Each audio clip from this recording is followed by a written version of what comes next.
CBS kutusaako programu ekiri ewala omuli amawulire agabuusibwa amaaso ageewuunyisa ganyuma ate nga gayigiriza. Ekizungirizi nno kyatututte yogayoga mu nsi eya United States of America ng'eno nno amawulire ge twasanzeeyo ga mupaatiri mu Ekereziya Katolika nti akizudde awatali kubuusabuusa kwonna ti Omukama Katonda atuula mu ggulu mukazi. Puroguramu eno ekiri yalaba omwoyo gwe nga gubuuka mu mubiri gwe, olwo nno malayika ne ziguddukira ne zitandika ku lugendo olwamutuusa mu ggulu ewa Mukama Katonda. Toswa musajja wa Kabaka Wamala Balunabba omuli ebya bulijjo n'ebitali bya bulijjo eby'ensonga by'obadde obuusa amaaso n'ebyo by'obadde tomanyi. Tweyanziza nnyo tweyanzeege gwe omuliriza omulungi okubanga okeereranga ku Kyabasa Famma Radio y'obujjajja okuwuliriza program ekiri ewala. Program ekiri ewala tubeera n'amawulire ago agatali ga bulijjo, amawulire aganyumira abantu naye oba oli awo nga tegassibwako maaso tegassibwako mwoyo. Awo nno musajja wa Kabaka Wamala Balunabba n'alinnya ekizungirizi n'agenda n'agafeffetta yonna gye gabeera. Waliwo bannaffe abawuliriza balina programu nnyingi nnyo ze batusaba okubaddiramuko. Leero omusajja wa Kabaka Wamala Balunabba n'agamba olw'okusaba kw'abangi katubaddiremuko ku programu ezo ze basaba. Eno ey'olwaleero gye tubakomerezaawo yaliwo mu mwezi ogw'Ekkumi omwaka 2021 ng'ennaku z'omwezi 18 era lwali lwa mukaaga nga mu programu eno amawulire agasinga okubakwata omubabiro aba basinze okusaba programu zino mwe muli omwami oba omusajja eyafa n'aleka abakyala 58 n'aleka abaana abasoba mu 300 era n'aziikibwa mu mmotoka. Eggulire eddala eryabakwata omubabiro era eryali mu programu eno ly'ery'abapulezidenti abo abazze boogera ebigambo nga beefuula nti be baasoose okubyogera kumbe byali byayogerwako ba pulezidenti abalala. Ssebo mukulu Wamala Balunabba abawuliriza bakulindiridde. Program ekiri ewala. Tubalamusizza bannaffe mwenna abatuwuliriza wano ku laadiyo Kyabasa Famma, laadiyo Buganda, laadiyo ya Ssaabasajja Kabaka empologoma ya Buganda, omukutu guno ogwa 88/8 laadiyo ey'obujjajja. Olwaleero olunaku lwa mukaaga ng'ennaku z'omwezi ziri 18 omwezi ogw'Ekkumi Omuganda aguyita Ntenvu omwaka gwa Mukama waffe 2021. Kano nno ke kadde aka puroguramu yaffe ekiri ewala nga puroguramu eno ekiri ewala ebeerawo buli lunaku olw'omukaaga okuva ku ssaawa 12:30 ez'okumakya okutuuka ku ssaawa 1 ey'okumakya. Nga bulijjo okuteekateeka n'okukwanjulira puroguramu eno ekiri ewala, nze musajja wa Kabaka munnasinga ow'ensonga Wamala Balunabba. Nkwebaza emirimu gyonna gy'osobodde okutuusaako engalo mu bbanga erya sabbiiti ennamba kasookedde ng'okoma kuwuliriza puroguramu eno ekiri ewala ku lw'omukaaga olwa sabbiiti ewedde. Abafunye ebirungi nga bulijjo tubeebalizaako Mukama Katonda abatuusizza ku birungi ebyo. Ate nammwe be bitatambulidde bulungi tubasaasira ate ne tubakwasa Mukama Katonda yaba abagumya n'okubayisa mu kusoomoozebwa kwonna kwe muyitamu. Olwaleero mu puroguramu eno ekiri ewala, omusajja afudde n'aleka abakazi 59, abaana baalese basukka mu 300 aziikiddwa mu mmotoka. Gaagana amannya agasinze okutuumibwa abaana omwaka guno wamu n'amakulu gaago. Baabano ba pulezidenti abazze bakoppa ebyayogerwa abalala ne beefuula nti be basoose okubyogera. Olwaleero bwetyo bwe tugenda okutambula mu puroguramu yaffe eno ekiri ewala, nange musajja wa Kabaka munnasinga ow'ensonga Wamala Balunabba. Kanzije tutandikire ku musajja afudde n'aleka abakazi 59 n'abaana 300 aziikiddwa mu mmotoka.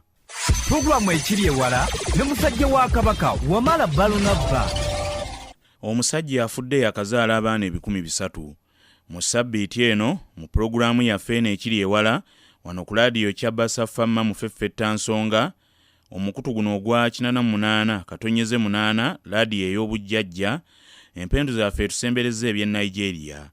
Ng'eno nno amawulire ge twakujjiddeyo ga musajja gwe nayogerako olulala mu puroguramu yaffe eno ng'omu ku basajja abasinga okuba n'abakazi abangi mu nsi yonna eyavudde mu bulamu bw'ensi eno. Omusajja ono gwe njogerako ye Chief Simon Odo ow'omusaza Enugu mu nsi ya Nigeria. Ng'ono nno yafiiridde ku myaka egy'obukulu 74 era nga we yafiiridde nga yakawasa abakazi 59 so nga bba abaana baazadde waabeeredde mu bulamu bw'ensi eno basukka mu 300. Chief Simon Odo ono alese n'abazzukulu nabo abali eyo mu 10 era ng'ono abadde musawo wa kinnansi, era ng'ono olumu babadde bamuyita mutabani wa sitaani, n'olulala ne bamuyita onu uwa.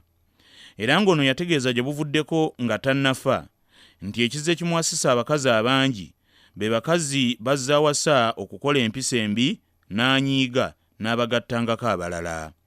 Simon Odo ono oba onu uwo yategeeza nti mu mbeera eyo yafundikiranga mu bulamu awasizza abakazi 59 ng'omukazi owa58 yamuwasa mu 2017 ate owa59 bwe yalinga amala eggobe mu kibya n'amuwasa mu mwaka oguyise ogw'2020 nga yamuwasa atemera mu myaka egy'obukulu 73 ku mukolo ogwali makunale ng'entanda ekiri okuli ekibya, era ogwayingira mu byafaayo nga musajja mukulu ow'emyaka 73 awasa akawala ka myaka 2.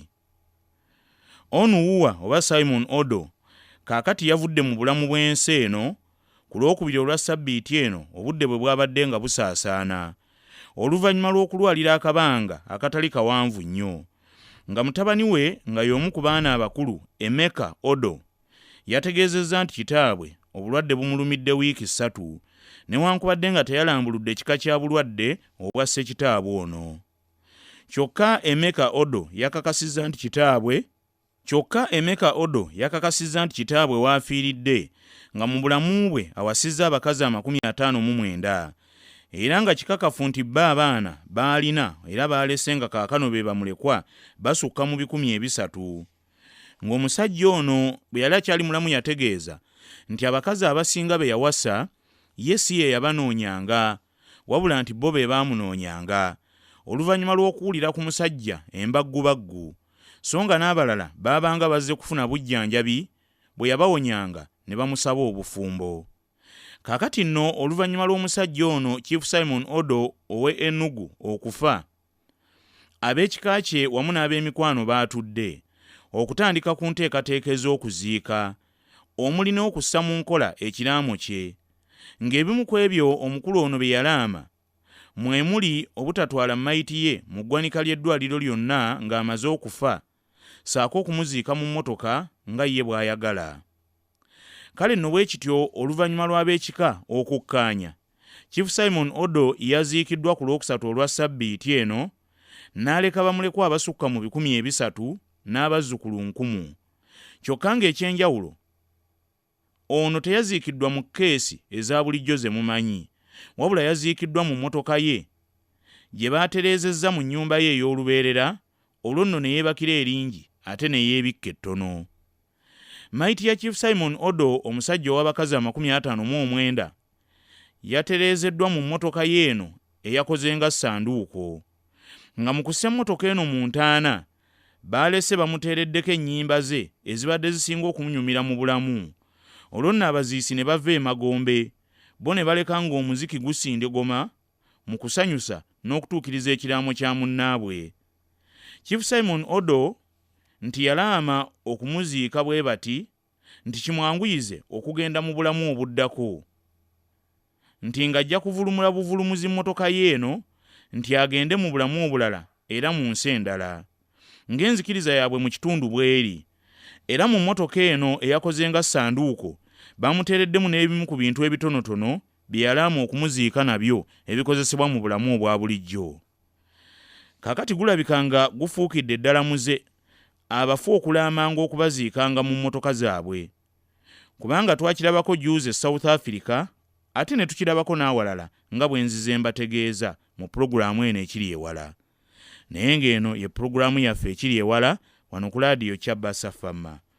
Ayagala okumanya ebisingawo ku ggulire lino, genda ku muyungagano gwa kompyuta ogwa internet, ogende ku kibanja ekya maravipost.com, byonna ojja kubifuna bulungi obitegeere era obiggwe ennyalwe. Tujja kutandikira awo. CBS